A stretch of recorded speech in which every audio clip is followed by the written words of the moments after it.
Un point fort au Québec, ça demeure l'accès à l'éducation. Mais est-ce que cette accessibilité est toujours aussi forte aujourd'hui au Québec? Parce qu'il y a un récent article dans le Journal de Québec qui nous révèle plusieurs étudiants qui terminent leurs études avec d'importantes dettes. Il y a un cas, entre autres, là, qui a retenu notre attention. Mégane, étudiante en droit de 25 ans, qui va bientôt commencer son barreau. Elle a cumulé des dettes de 93 000 qui se distribuent comme suit. Des dettes, tout d'abord, un prêt étudiant, 25 000 S'ajoute à ça une marge de crédit également. Marge de crédit étudiante, 53 000 Il y a des cartes de crédit, également des transactions qui ont été portées sur ces cartes pour un total de 15 000 ce qui fait donc cette somme de 93 000 On en parle avec notre collaborateur, Jean-Sébastien Jutras, planificateur financier à la Suisse Formation. Bonjour, Jean-Sébastien.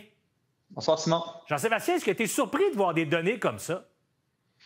Bien, en fait, Simon, on le voit, là, il y a une pression inflationniste.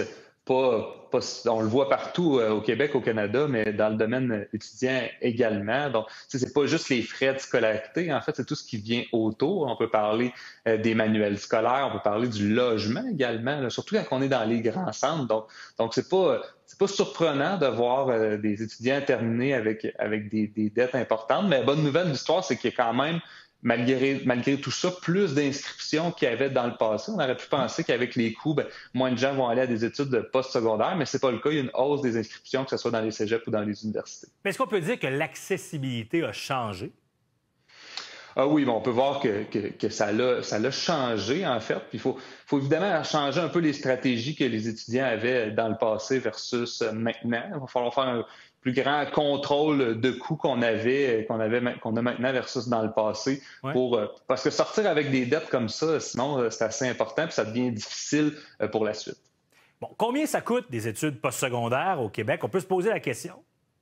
Oui, j'ai utilisé un site qui s'appelle Gérer mieux son argent, là, qui c'est drôle, là, on dit les études au Québec, mais c'est une ressource qui vient du gouvernement de l'Ontario, mais qui a tous les frais de scolarité partout au Canada. Oui. Puis on peut prendre, au niveau des frais de scolarité, on peut penser à environ 6 000 par année pour un étudiant au premier cycle universitaire. Mais c'est quand même bien, hein, si on se compare à l'Ontario, par exemple, qui va être plus aux alentours de 10 000 Si, par exemple, une session à l'Université Guelph en Ontario va coûter 10 000 une session à l'Université Laval va coûter plus aux alentours de 6 000 Bon, faut dire quand même que ça, c'est seulement les frais de scolarité. Ah, le gros est autour. Hein? Puis, si par exemple, je suis étudiant à l'Université de Montréal, vous allez comprendre que probablement le gros va être le volet de l'habitation. Hein? Cette portion-là fait une grosse différence. Si par exemple, je fais mon bac à l'Université du Québec à Trois-Rivières, où ça va être un petit peu moins cher. Puis ça devient intéressant aussi. Il y a beaucoup d'universités qui ont installé leur campus dans des régions. Donc, on peut voir par exemple l'UQTR à Trois-Rivières qui a installé un campus à Drummondville. Donc, ça devient intéressant pour les étudiants de peut-être aller s'installer dans ces campus-là qui sont au niveau régional. Mais quand on est étudiant, là, des étudiants qui nous écoutent peut-être ce soir, là, qu'est-ce qu'on peut faire? Il y a des ressources qui existent. Hein. On a l'aide financière aux études au Québec qui est financée par le gouvernement du Québec. Donc, c'est les fameux prêts et bourses. Donc, on peut avoir accès à des bourses, on peut avoir accès à des prêts selon les revenus que l'étudiant a fait et que ses parents ont fait également. Et dans les campus, il y a également des spécialistes en aide financière. Il y a également des bourses qui sont données par des municipalités, dans certains programmes également. Donc, si on pense avoir de la difficulté, c'est de s'informer autour de ça pour aller chercher toutes les ressources financières possibles. Quelqu'un qui n'a pas nécessairement besoin, ce qu'il devrait le demander quand même? En fait, Simon, c'est des prêts sans intérêt, hein, ça. Donc, jusqu'à la fin des études, lorsque les études sont finies, sont à un taux d'intérêt qui actuellement est 5,45. Donc, si on n'a pas besoin, je suis mieux de les prendre, les laisser de côté, les investir. Et si jamais j'ai un pépin, je peux piger là-dedans. Mais sinon, je vais peut-être faire un peu de rendement sur cet argent-là pendant mes études.